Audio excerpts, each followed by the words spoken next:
Mafalda, de la que tantas cosas podrían decirse, se están diciendo, se seguirán escribiendo en lo futuro, de la que, como sin duda alguna ustedes saben, hay ensayos, libros, comentarios, análisis profundísimos.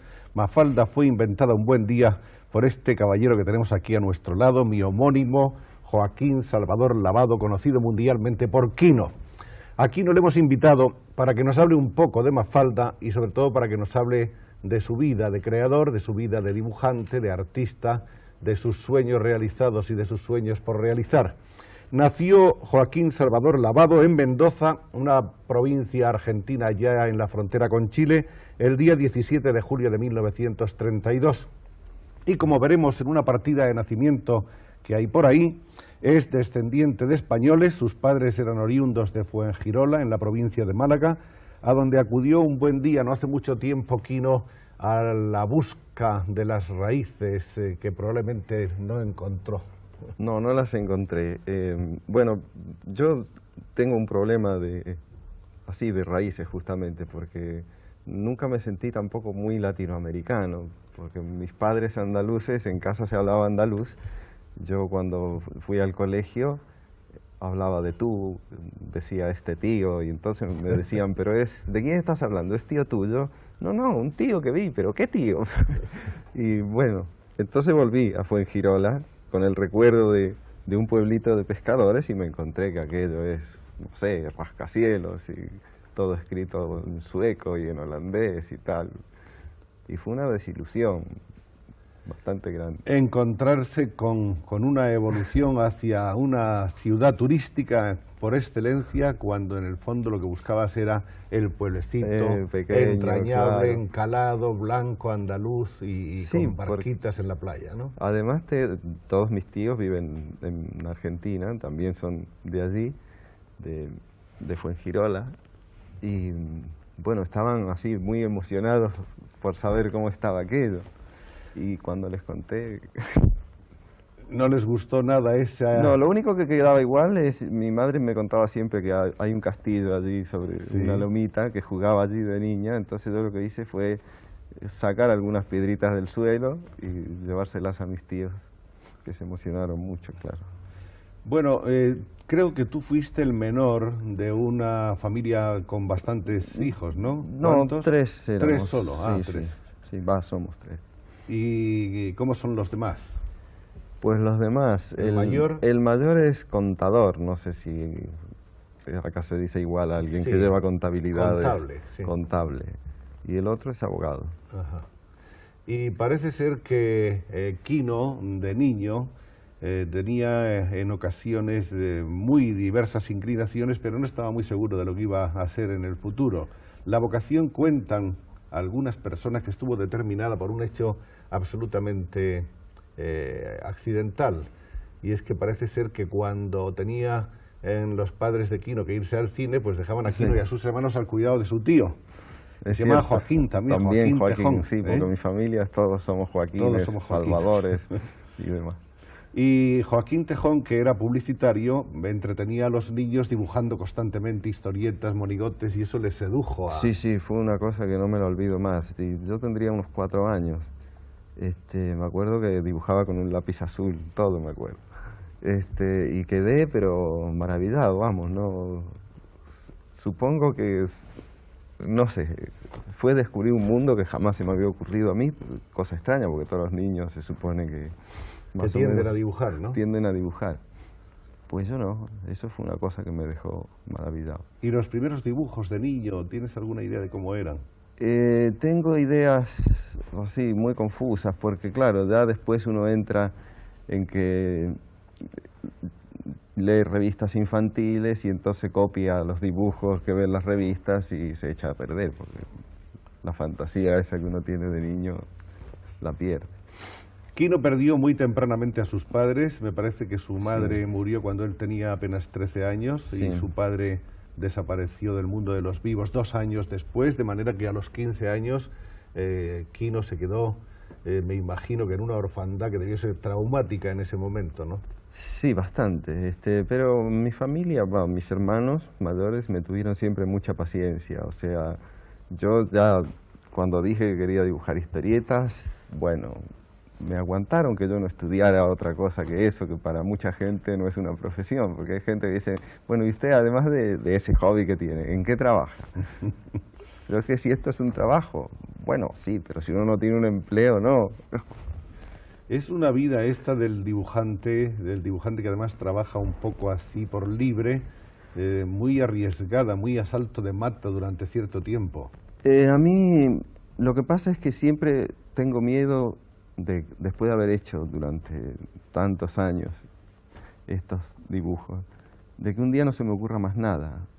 Y me ocurre muy a menudo pasarme una semana sin que... se me ocurren cosas, pero que no son graciosas, o que son graciosas pero no me gustan a mí.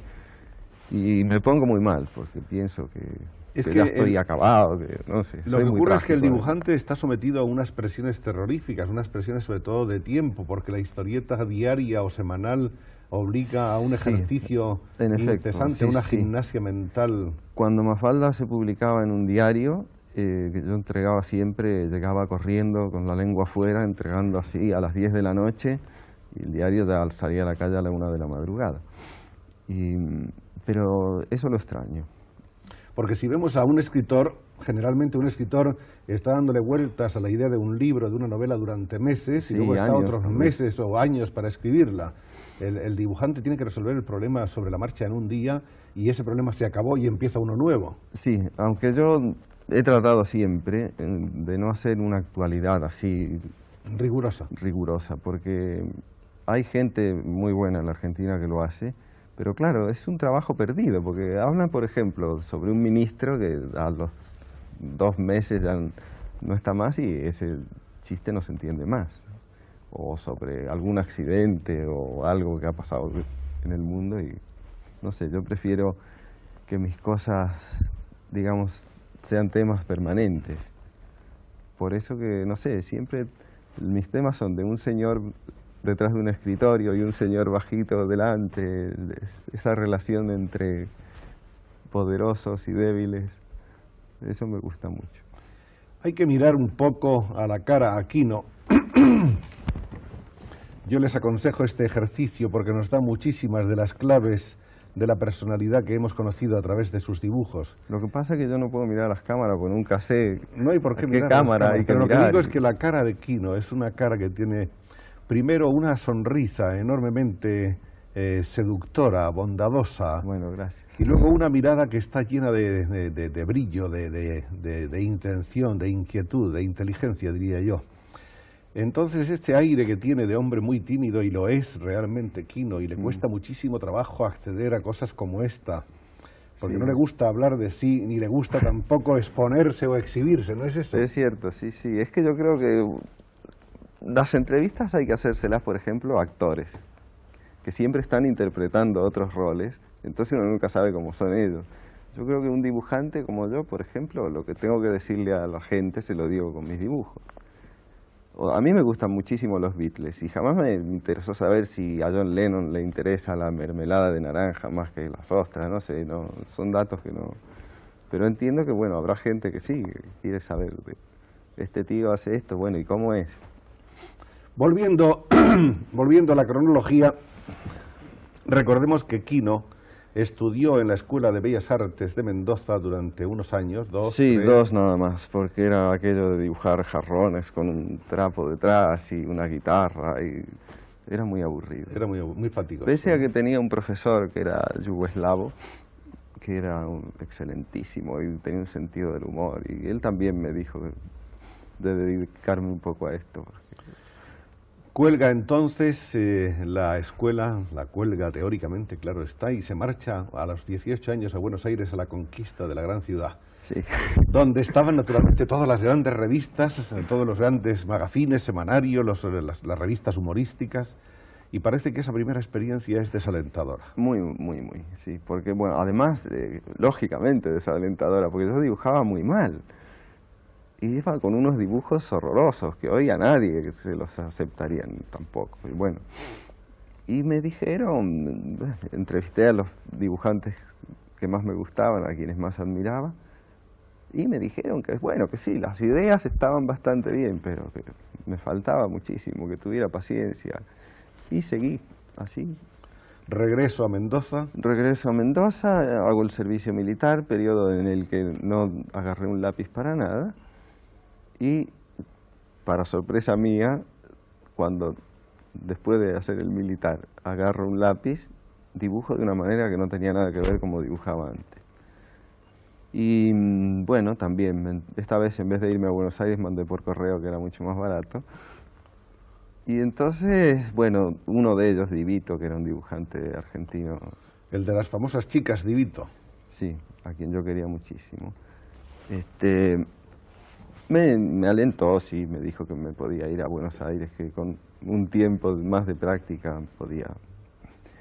Pero no conseguí inmediatamente trabajo, estuve 6 meses, sí, como todo el que llega a una gran ciudad, viviendo en pensiones con 4 personas en la misma habitación. Y pasándolo mal. Pasándolo mal, aunque en esto mis hermanos también, como siempre. Viviendo mucho gracias a la protección de los hermanos, ¿no? Sí, sí, sí. Y bueno, pero en las revistas de humor, claro, pasaba lo de siempre. Era una época en que no había papel, había escasez de papel, no sé si mundial o argentino, no sé. Y el problema era también ese, que no se podía tomar mucha gente nueva. Entonces, bueno, empecé a colaborar en una revista de actualidad general, así, que no tenía nada que ver con el humorismo. Me acuerdo que mis primeros dibujos me los pagaron 30 pesos cada uno, lo cual era poquísimo también, pero bueno. Esa revista era Esto es. Esto es. Pero antes de eso había habido un pequeño lapso ya formativo en Mendoza, sí, con agencias de publicidad. Hice algo, sí, por un encargo de una venta de una sedería. Una sedería, un personaje que se llamaba Sedalina, que ni me acordaba ni lo citaba porque era espantoso. Es el antecedente directo de Mafalda, Sedalina. Supongo que siempre algo uno repite en sus propias cosas, ¿no? Pero era muy feo, no sé. Después tenía para mí otro personaje que también era horroroso, así que ni vale la pena. Es que tener un personaje, yo nunca pensé tenerlo. Además, los dibujantes que tenían personajes me aconsejaron no tenerlo nunca porque es una esclavitud, y es cierto. Es una servidumbre. Sí, sí, sí. Pero además arruina el dibujo de uno, porque el hecho de dibujar siempre a una medida determinada, siempre los mismos personajes, está bien que uno sin querer los va cambiando un poco, pero vamos, limita mucho.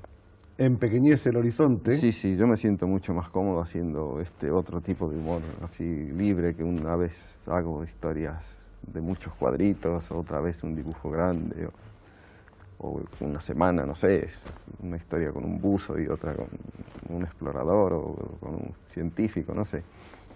Después de la revista Esto es, pasó Quino a dibujar en otra revista muy importante que se llamaba Bea y Lea. Bea y Lea, pero eso fue mucho después. Ah, fue mucho después. Sí, yo después pasé a una revista que se llamaba Ricotipo, que conocí mucho y creí mucho. Sí. Bueno, acá en España se recibían bastantes revistas de allá. Revista que dirigía Divito. Sí.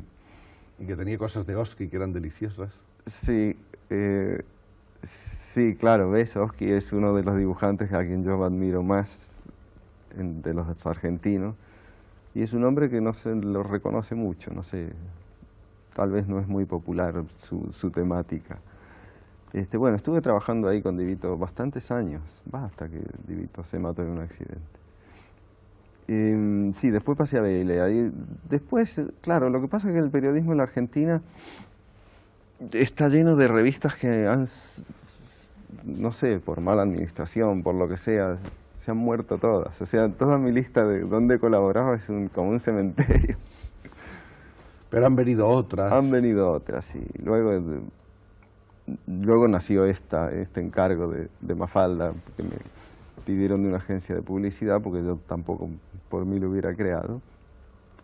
Vamos a ver un momento, una pequeña mirada. Hay otros datos. Tú sabes más de mi vida que yo. No, hay algunos. Hay una pequeña mirada hacia atrás que creo que es necesario hacer.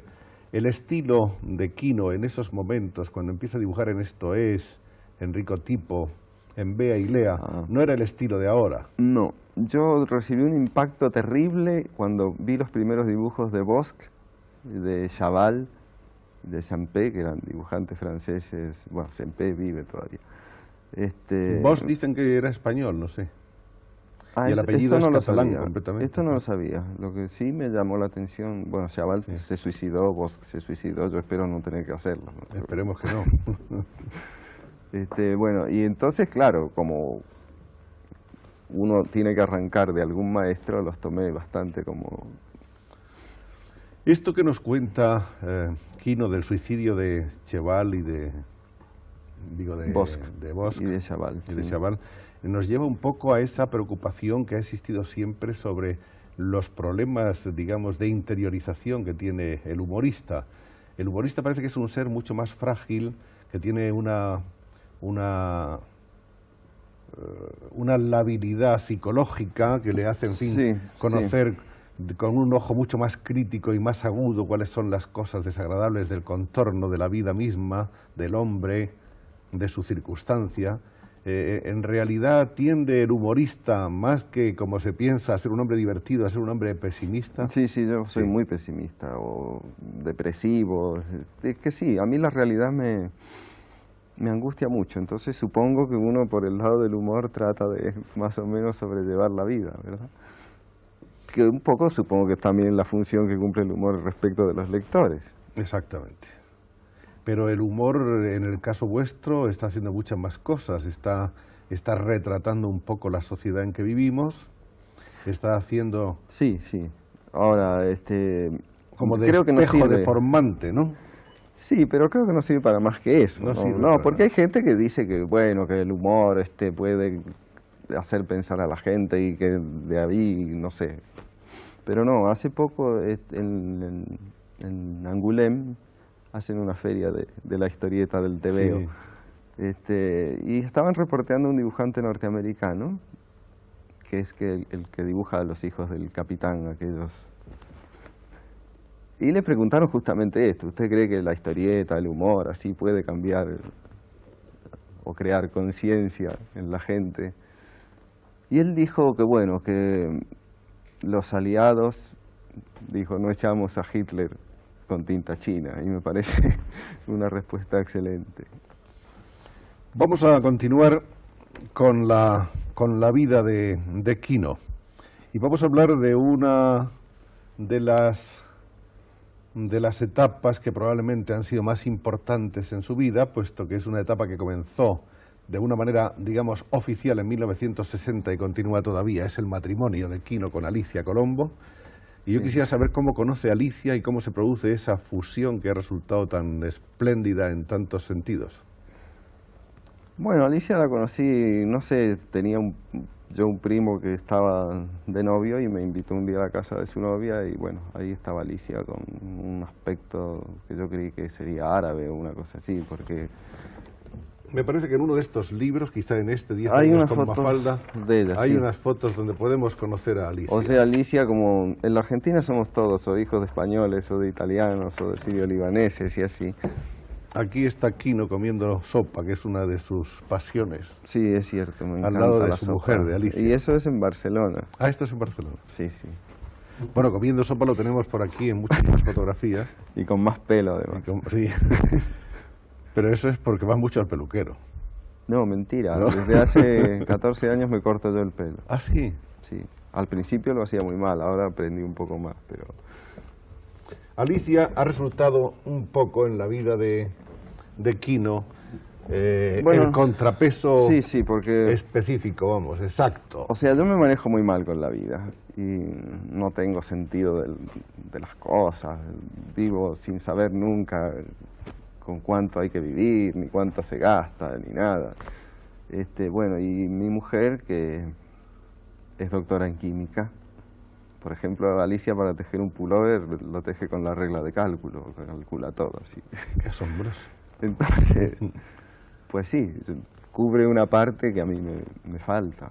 Y de eso para mí es muy importante, aparte del O sea que cariño, los problemas de la vida cotidiana no. Para mí son abrumadores. O sea, esto de que alguien me venga con un contrato que hay que leer, pues yo no sé, lo leo y no entiendo nada, tengo que llevarlo a un abogado, por supuesto.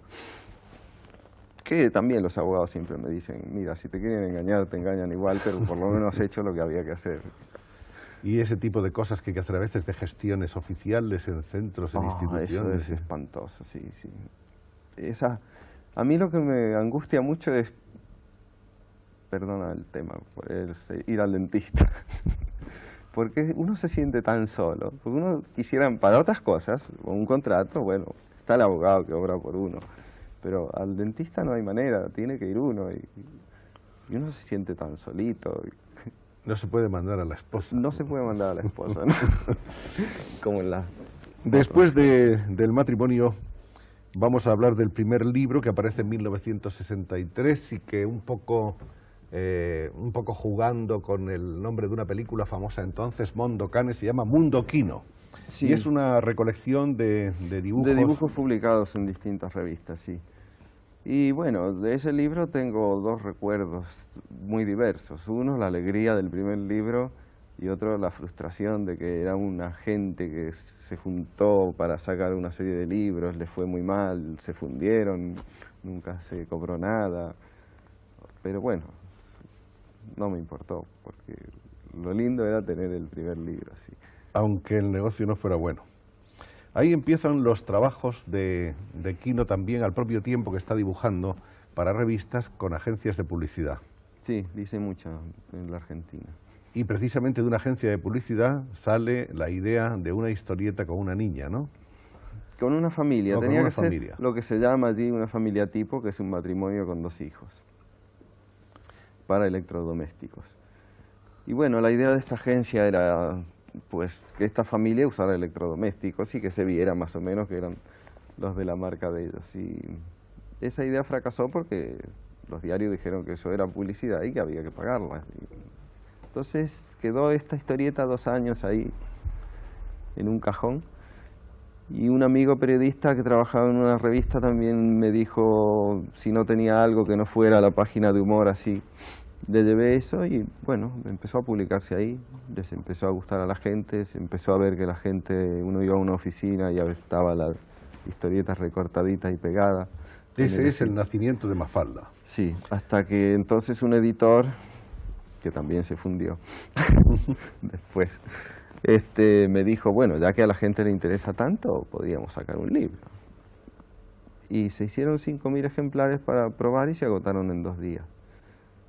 Y ahí empezó esto. Ahí empezó el boom de Mafalda, el boom de Quino, porque en muy pocos años se publicaron como 11 o 12 libros de Mafalda. El primero que salió en 1900... de Mafalda hay 10 en la Argentina. Eso es. El primero nació o apareció en 1966 sí. Y contenía 240 tiras de las aparecidas en Primera Plana y más tarde en otras publicaciones. Sí, ¿no? En el diario El Mundo. En el diario El Mundo. Y a partir de ese luego hubo 11 ediciones más, me parece, ¿no? Sí. Ahora, el último libro lo terminé ya, las últimas tiras las terminé directamente para completar el libro, porque ya no daba más, realmente, ¿no? Después vamos a hablar de eso. Mafalda no solamente tiene ese éxito multitudinario en la Argentina, sino que rápidamente... empieza así a dispersarse por América Latina primero y luego por Italia. Luego viene a Italia, viene a Finlandia, Francia... Sí, en Francia no ha entrado mucho, ¿no? Y en España es donde tardó más en llegar.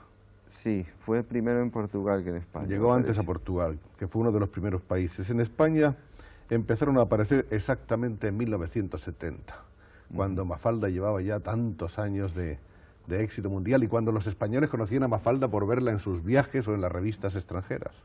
Sí. Ahora, yo a lo de mundial me resisto un poco, porque nosotros estamos acostumbrados, sobre todo los latinoamericanos, a decir, es famoso en el mundo, porque lo conocen un poco acá en Europa y otro poco, no sé, en Nueva York. Y nos olvidamos del África, del Asia, que vamos. Bueno, a lo mejor también, ¿no? Eso hay que esperar, ¿no? Vamos a hablar un poco de lo que significa esta experiencia tremenda, agotadora, de estar 10 años consecutivos dibujando historietas de Mafalda, que plantean no solamente esos problemas de que hablábamos antes, de imaginación, de observación, de concentración, de estar muy atento a lo que pasa en derredor, de detectar la sensibilidad del momento y de la gente en esa ocasión, sino que por otra parte significa un esfuerzo físico de estar pegado al tablero durante horas, ¿no? Sí, es un trabajo para el que hay gente que me dice, pero ¿cómo uno puede estar así? Yo no tendría paciencia. Bueno, es un trabajo de paciencia, porque lo que decía antes, no es que uno se siente allí y se le empiecen a ocurrir cosas.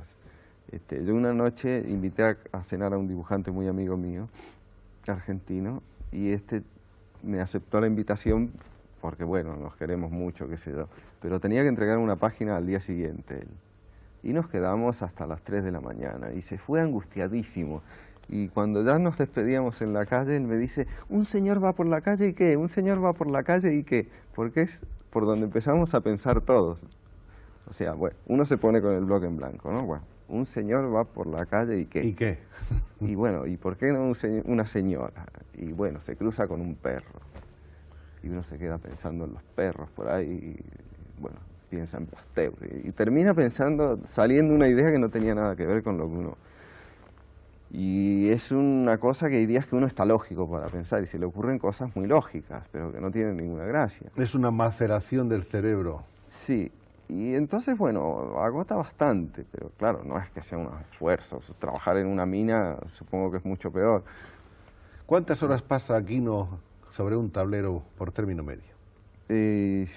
No tengo idea, pero digamos, contando un día de mi vida normal.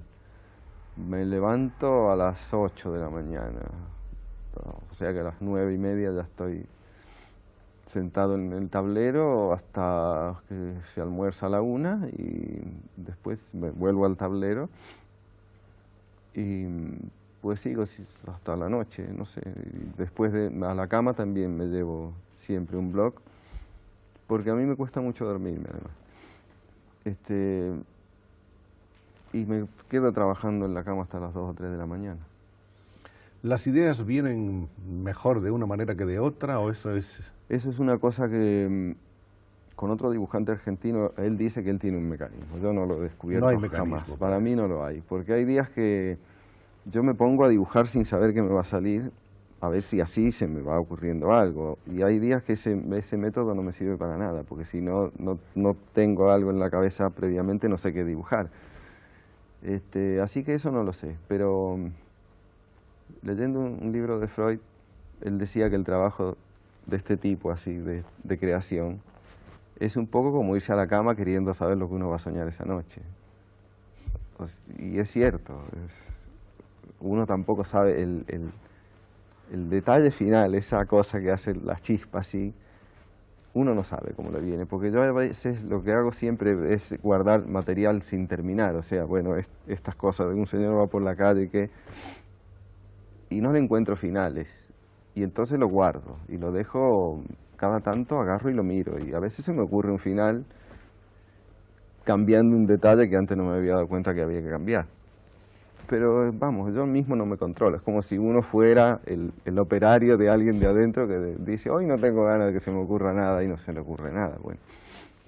O sea que durante 10 años, viviendo con esa angustia permanente, con esa espada de Damocles de que hay que hacer la historieta ya y de que tiene que ocurrirse a uno antes. Además yo trabajaba, hacía, además de la historieta, 4 páginas de humor en otras revistas. Y hacía además en otro diario un dibujito diario también. Y sin embargo, Mafalda, a pesar de que supone en ciertos momentos una carga muy pesada para su creador, Mafalda es la que hace a Aquino conocido de todas sí, cosa que mucha a mí no me gusta esto, porque yo llevo 11 años ya haciendo las otras cosas. Y entonces me parece un poco una injusticia. De modo que Aquino no es bueno solo por Mafalda. ¿O es lo que bueno, es? Yo bueno no me diría bueno, que soy. Es lo que es, no solo por Mafalda. Yo sé que a mí no me gusta como yo dibujo, pero lamentablemente no dibujo como quiero, sino como puedo. Y sé, sí, que tengo buenas ideas, pero lo que dije, tampoco las considero mías porque sí, sino que me salen cuando quieren. El problema en los últimos tiempos, ¿cuál era, Aquino? Que tenías un poco la sensación de que ya esto era terrible. De que me estaba empezando a repetir. Y eso me pareció deshonesto, vamos. No quería que mi historieta fuera como esas que tienen ya 40 años y que uno las lee por costumbre y ya sabe cómo van a terminar. Y no, esto no me gusta. Hay unas reglas de oro, por decirlo así, en la historieta, es decir, podríamos decir que tiene que haber siempre una arquitectura, una línea de la que no se puede apartar, que debe ser la sorpresa quizá de la última viñeta, por decirlo así, el final. Sí, eso es lo que a mí me gusta, que cuando, si uno tapa el último cuadro y más o menos imagina cómo puede ser, me parece que no va, que no sirve. Ahora, yo no sabía dibujar historietas. Además, a mí, cuando me la encargaron para esta agencia de publicidad, me dijeron, queremos que se parezca a Charlie Brown. Y bueno, mucha gente me dice, vos has copiado a Charlie Brown. Y bueno, sí, lo copié porque yo no sabía tampoco cómo se hacía una historieta. Y tuve que ir aprendiendo. La gente me pregunta por qué puse tantos personajes. Y bueno, al principio era Mafalda y sus padres. Entonces el juego era, papá, ¿por qué tal cosa? Bueno, pues así. Y esto ya al mes ya estaba harto de hacer esto, entonces le inventé un amigo. Como Mafalda era así tan con la realidad, bueno, le inventé a Felipe, que era uno que sueña y no entiende nada de lo que pasa. Y después salió Manolito y así, se fueron agregando como contrapersonajes. Pero no es un trabajo que yo supiera hacer, lo tuve que aprender. Vamos a hablar un poco de esta serie de personajes de Mafalda. Mafalda dice Quino que aunque algunas personas la critican porque dicen que es aburguesada, él defiende que hay que describir solo lo que se conoce. Mafalda vive con sus padres en un departamento ni rico ni pobre, de un barrio ni rico ni pobre en la ciudad de Buenos Aires. Mafalda tiene libros de cuentos, una radio para escuchar a los Beatles y los noticiarios, un globo terráqueo que la preocupa mucho, una tortuga a la que lleva a pasear atada de un hilo como si fuera un perro. Es una niña como otra cualquiera que odia la sopa y las injusticias. Ahí tenemos descrita a Mafalda. Luego las opiniones que han dado muchos personajes importantes, no solo de Argentina y de España, sino de otros países, están muy divididos. Hay discrepancias tremendas con respecto a Mafalda. Hay gente que dice lo que nos gusta de Mafalda es todo lo demás. Y otros que dicen lo que nos gusta es solo Mafalda. Hay quien dice Mafalda es una niña encantadora y es una niña como deben de ser las niñas, y otros que dicen es una niña muy repipi. Sí, es cierto. ¿Cuál es la impresión que tiene realmente sobre su hija el dibujante? Como personaje me parece que sí, que Mafalda no es el mejor de los personajes de la historieta, porque caí en una cosa así de que Mafalda predica la justicia y que, vamos, que no es así. Además, con el único personaje que yo me reía, porque yo nunca me río de mis cosas, salvo contadísimas excepciones, con Manolito sí. Cuando se me ocurrían ideas de Manolito me reía muchísimo. Felipe es el muchacho al que le gusta leer tebeos, jugar a cualquier cosa que despierte su fantasía, el ajedrez, los vuelos espaciales, estar sentado sin hacer nada, atormentado cuando sabe que tiene que hacer los deberes. Es un niño tímido y bondadoso. Y junto al póster del llanero solitario, que es su héroe predilecto, tiene otro que dice, no dejes para mañana lo que puedas hacer hoy. Este es Felipe. Ese soy bastante yo. Es un poco autorretrato de Quino. Sí, y lo de la sopa también es cierto. Yo cuando era niño odiaba la sopa, no me gustaba para nada, porque había que comerla, no es que uno la eligiera. De grande me encanta, pero bueno, la como cuando me da la gana. Si todos los días tuviera que comer sopa... No. Lo que no se acepta es la imposición. Claro. Susanita, que quiere ser una gran señora y una buena madre. Su corazón está lleno de sueños rosados y para su propio futuro y de irrefrenables envidias para el presente de los demás. No sabe cómo será el hombre con el que se casará, pero tiene decidido desde hace tiempo que no será pobre. Tendrá muchos hijos y uno será un famoso médico. Y cuando pase por la calle, la gente dirá, allá va la señora Susanita, la madre del doctor. Ese es otro de los personajes. Ese es otro de los personajes que me han dicho que por qué es tan mala Susanita. Bueno, lo de tener hijitos no tiene nada que ver conmigo porque yo no los he querido tener, mi mujer tampoco, pero sobre todo yo porque pienso que es traer más locos al manicomio. No, y por otra parte yo pienso que hay un problema de egoísmo personal, también, es decir, sí. el tándem Quino-Alicia es tan completo. Sí, yo no aguantaría que Alicia quisiera a otro ser humano que no sea yo. Vamos, quiere a muchos amigos y tal. Bueno, pero Susanita, por ejemplo, una historieta en que propone que en vez de acabar con la pobreza basta con esconder a los pobres. Es una idea muy mala, pero se me ha ocurrido a mí también, o sea que yo también tengo ideas así. Será muy graciosa como chiste, pero... Manolito sabe perfectamente lo que va a ser de mayor. Él sueña con tener una gran cadena de supermercados. Su héroe es el multimillonario americano Rockefeller. Cree que el Everest es un río. No sabe cuándo debe poner la V o la B. No entiende nada salvo sus cuentas aritméticas tan útiles en la lucha por la vida. Esa historieta del Everest la recuerdo muy bien. Vamos, la recuerdo, no muy bien, pero la recuerdo. Era una historia acerca de los nombres de los ríos que había que aprenderse en la escuela, sí, ¿no? Sí, sí, esta costumbre de ponerle Esa nombre costumbre al agua, sí, de aprenderse. por todos lados. Y terminaba diciendo eso. Sí, que ¿para qué sirve saber que el Everest es un río navegable? Navegable, sí. Y bueno, ese personaje es un poco un personaje muy común en las Américas, de gente así que pudo hacer dinero fácilmente, sin tener ninguna cultura. Eso se daba mucho, ahora ya, claro, no. Libertad, insiste en que es simple y que solo le gusta a la gente simple. Sus padres son intelectuales de vanguardia, su madre traduce a Jean-Paul Sartre. Entre lo que oye en casa y su desfachatez hace que los mayores la consideren más peligrosa aún que Mafalda. Sí, bueno, la libertad siempre se la considera más peligrosa que cualquier otra cosa, ¿no? Este es, yo pienso, uno de los personajes más queridos. Y por eso la hice tan pequeñita, porque la libertad siempre... La libertad siempre es pequeñita. Siempre es pequeña. En todas partes. Y le cuesta mucho crecer. Hay una historieta que conocemos todos, que es esa en que papá de Mafalda le pregunta: ¿te gustan las plantas, Libertad? Y ella dice: en maceta no, me gustan en la tierra, en tierra, tierra. Y el padre le dice: pero es que yo vivo en un departamento. Y entonces Libertad concluye... Esa, porque además ya me la tengo medio olvidada, esa concluye... Es que usted me preguntó si me gustan las plantas, no si me gusta su vida. Es cierto. Y aquí tenemos a Miguelito, que se ama profundamente a sí mismo, se enfada si cuando le ven los demás no se dan cuenta de lo bueno que es, de lo importante que es, de lo guapo que es. Es tan bueno que cuando juega en el parque se niega a hacer el papel de bandido. Está decidido a ser siempre el bueno y a ganar siempre. Es increíble, dicen los otros niños, cómo hace para vivir sin darse cuenta. Y el último personaje, aunque hay otros accesorios, es Guille.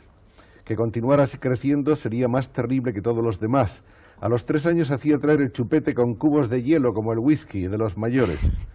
Y cuando el papá volvía a casa y daba un beso a la mamá, él gritaba: «Eta mi mujer». Los personajes de Quino tienen siempre un movimiento tremendo, un movimiento que está muchas veces señalado solamente con dibujos y hasta sin palabras. Sí, bueno, la comparación con el cine que se ha hecho de la historieta creo que es válida. Uno es un poco un director de película cuando dibuja una historieta. Y a veces, bueno, se presentan problemas técnicos. El amor del padre de Mafalda por las plantas nació porque tuve que, en los diálogos, y el padre estaba parado, no me cabía el globito con el texto. Entonces lo tenía que hacer que estuviera haciendo algo en el suelo. Y bueno, se me ocurrió esto, de que estuviera con una planta. Quino, ¿qué es lo que cree que ha hecho con Mafalda y con las otras cosas? ¿Una crítica del sistema o una crítica del hombre? Creo que una crítica del hombre. El hombre me parece... O sea, me parece un ser, digamos, mal terminado. Ya que Dios nos hizo inteligente, ¿por qué no nos hizo más inteligente? Esto me da un poco de rabia. Y me parece que como está contaminando el mundo y terminando con la naturaleza, no sé, pues... Pero tienes fe en el hombre. Es algo que me hace sufrir mucho. Bueno, creo que toda crítica lleva implícita una fe, porque si no, uno no se tomaría el trabajo de criticar, ni siquiera. ¿Cómo trabaja Quino? Hemos dicho ya que se sienta al tablero, se pasa muchas horas ahí con los codos sobre la mesa. Sí. ¿Dibuja a lápiz primero o directamente? Sí, para eso soy muy meticuloso. Dibujo, bueno, además dibujo mal y tengo que borrar muchísimo. Además tengo días en que no me salen, por ejemplo, las manos. Entonces tengo que ponerme a agarrar aparte un papel, no el de dibujo, sino otro, y ponerme a practicar manos en el momento, hasta que más o menos... pero también para eso soy muy desparejo.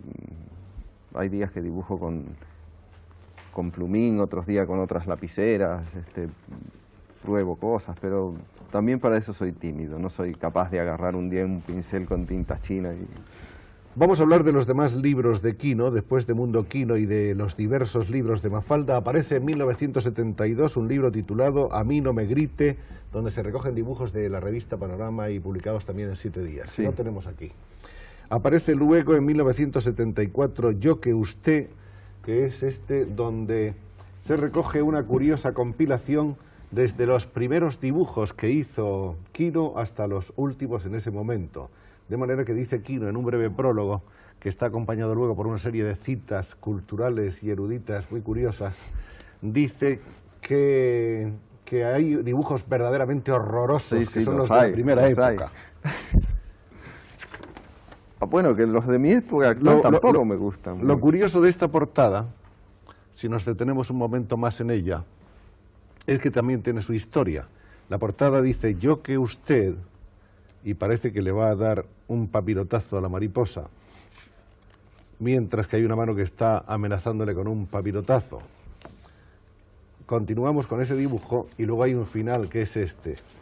Bueno, este es el cuadro intermedio. Usted que yo, ¿qué?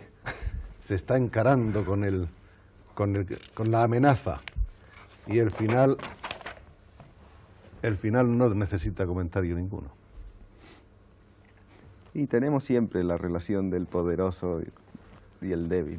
La preocupación por los humildes, por los débiles, por los frágiles, yo creo que es una preocupación de Quino. Personal, sí, porque yo Personal. soy débil, frágil, temeroso de la vida.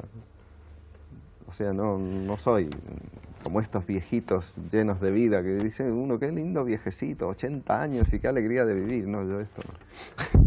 El último de los libros de Quino es este. Bien, gracias. ¿Y usted? Que es un libro donde se recogen exactamente todas esas últimas páginas que está haciendo ahora para una cadena de revistas y periódicos de América y de Europa. Sí se publican acá. Y que aparecen también aquí en España. Aparecieron en Hermano Lobo en tiempos y Sí. posteriormente en Triunfo. Eso. Y que todo el mundo ha visto y conocido. Y finalmente recordemos que se ha producido lógicamente un fenómeno que es el fenómeno de la comercialización de los muñecos de Quino. Eso Así es fue- que apareció la muñeca Mafalda, el plástico, Eso lo el tuve que hacer cartón, contra mi el voluntad. póster, sí. Sí, sí. No eres partidario. No, pero me vi obligado porque empezaron a aparecer muñequitos y póster y todo así, piratas, digamos. Y bueno.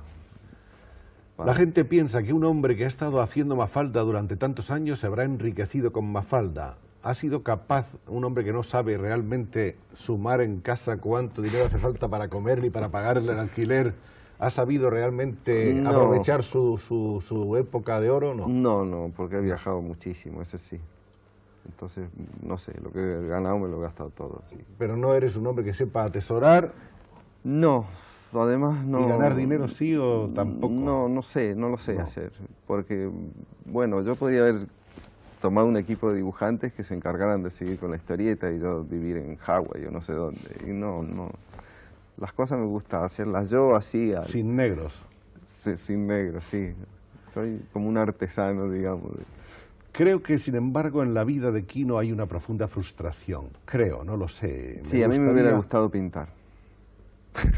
O sea que, Cosa que el Chumichume, por ejemplo, hizo al revés. Él pintó durante 20 años. es verdad, Chumi era un buen pintor, además que prometía Y mucho, se lo según nota los porque en sus críticos. dibujos siempre es un dibujante. Es curioso que Aquino, que conoce a tantos grandes humoristas del mundo, uno de los que más le gustan es precisamente que es Chumi. uno de los mejores del mundo. Es de los Claro. mejores del mundo. Para mí sí. ¿Y quién más te gusta? Pues bueno, el padre de todos nosotros es Steinberg, que es un personaje que muy poca gente conoce así del gran público. Me parece que es una injusticia esto, porque los conocemos nosotros, los dibujantes, pero no sé por qué esto. Porque publica poco, no sé, tal vez su temática sea muy cerrada, pero es una línea extraordinaria. Él en un reportaje dice, yo dibujo el dibujo. Y es una cosa que a mí me dio tanta envidia, porque yo soy incapaz de dibujar el dibujo. Ahora, yo no sé hasta qué punto el espectador, el lector, el público en Le definitiva, interesa que uno que es el dibuje bien. destinatario del mensaje, le interesa demasiado el dibujo. Yo creo que le interesa el mensaje sobre todo. ¿Qué es lo que pasa? ¿Qué es lo que se dice? En efecto, yo también al principio pensaba eso, porque cuando llegué a Buenos Aires con estos dibujos malísimos, yo pensaba, bueno, lo que importa es la idea, el dibujo no importa, entonces no me preocupé por aprender a dibujar mejor. Hasta un día que se me ocurrió una idea con un estadio de fútbol lleno de gente y no lo supe dibujar. Entonces ahí empecé a preocuparme realmente. Y intenté tomar lecciones de pintura. En la Argentina había un pintor catalán que se llamaba Valle Planas, que era buenísimo. Y fui bastante tiempo a su taller, pero no hay caso, no sé. Para lo que uno no está hecho, no está hecho. ¿Pero has probado? He probado, sí. Después con otro pintor que es vasco también, Urruchúa se llama. Y este hombre me decía que claro, que lo que yo tengo, es justamente el color español. Y entonces para hacerme ser más libre conmigo mismo, me dijo que lo que tenía que hacer era pintar en amarillos y blancos y anaranjados. Y yo me ponía y lo hacía, y después empezaba con ocres y colores así oscuros, y bueno, no, nada. Además me parece que el color en el humorismo me gusta cuando se justifica, o sea, yo he hecho poco color. Y así en dibujos, o sea, tengo un dibujo de un señor que está pintando una pared con pintura roja y la pared le está saliendo azul. Eso me parece que ahí es válido, ¿sabes? Pero ponerlo por ponerlo, como en diarios que publican Mafalda en colores, no sé, a mí no me gusta. Aparte de esa, ¿hay alguna otra frustración profesional? ¿Algún otro sueño no realizado? Sí, pero bueno, no, o sea, yo hubiera querido, al mismo tiempo de ser yo, porque esto es de un egoísmo espantoso, ser yo, además de yo hombre, ser yo mujer, para quererme yo mismo, porque yo así mucho no me quiero como soy, no me gusto.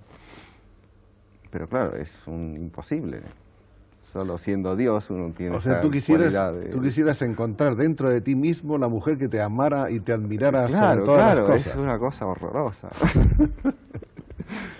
Pues mira, ese es un tipo que puede ser el próximo personaje de una larguísima serie de historietas. Pero es que como idea ya es tan frustrante de entrada.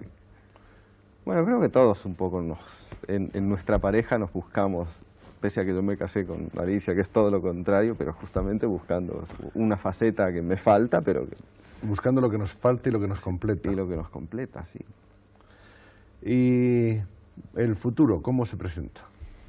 El futuro se presenta un poco nublado, porque yo estoy llegando a ver que el humorismo en el mundo se está metiendo un poco en un callejón sin salida. Es decir, estamos en un momento de politización del humorismo. Bueno, acá en España ni hablar, claro.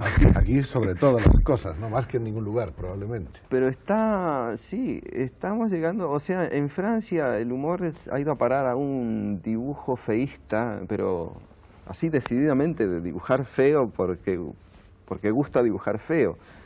Y yo no sé si yo ya estoy viejo o qué, pero a mí eso me parece, no me gusta para nada.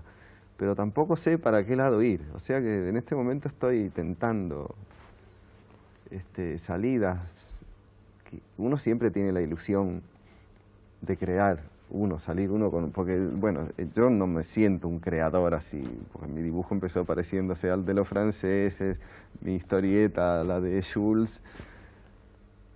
En cambio hay un dibujante argentino, franco-argentino a esta altura ya, porque ha vivido Copy, que los franceses lo llaman Copy, por supuesto.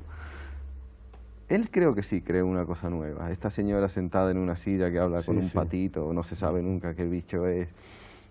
Que es una manera de él, sí, trasladó una cosa teatral al humorismo, pero para mí es un creador.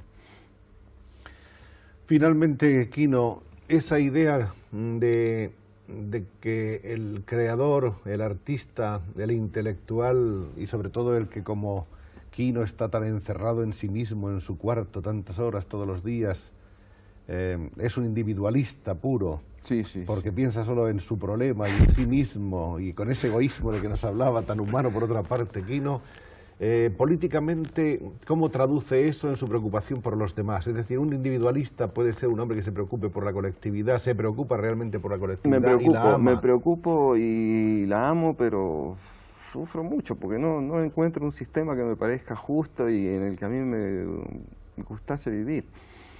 O sea, me parece que lo que falla es siempre el hombre. Hay algún gen que salió mal, no sé, algo. El día que un científico muestre la foto ampliada de una célula y diga, acá este gen, eso es lo que está equivocado. Y hemos descubierto cómo cambiarlo. Ese día me parece que, bueno, podemos empezar a alegrarnos, pero hasta tanto, no sé. Mientras tanto, digamos que las mayores alegrías de Quiro fuera de su trabajo son el cine, que le gusta mucho, aunque va pocas veces. Sí, el cine me gusta muchísimo. El vino, que el vino es otra. El vino es una actitud filosófica, ya no es una bebida. Y finalmente la música. La música también. La música de los Beatles, sobre todo. No, toda. La música me gusta toda, pero digamos, bueno, no sé, hay ópera italiana por ahí que me resulta pesada, pero en general me gusta toda. Sino que los Beatles creo que ha sido una cosa que se ha dado en el mundo de 4 tíos que se juntaron y no se volverá a repetir. Claro, sería aburrido que se repitiera también. Este es el Quino que necesitábamos conocer, con el que se llega, como ven ustedes, a una comunicación rápida, a pesar de todas sus timideces y de sus introspecciones. Este es el Quino que nos desarma con esa sonrisa bondadosa, además de con sus dibujos. Este es el Quino que está apenas en la mitad de su carrera profesional y del que habrá otras muchas etapas de las que acaso algún día volvamos a ocuparnos. Esperemos que sí. Y entonces ya no será este muñeco el que estará acompañándonos como una mascota que acompañe ya inevitablemente a su creador, sino que puede que sean otras, quién sabe cuáles. Que así sea y siempre mucho éxito, Quino. Vale, gracias. A ti, muchas gracias. Va, a todos.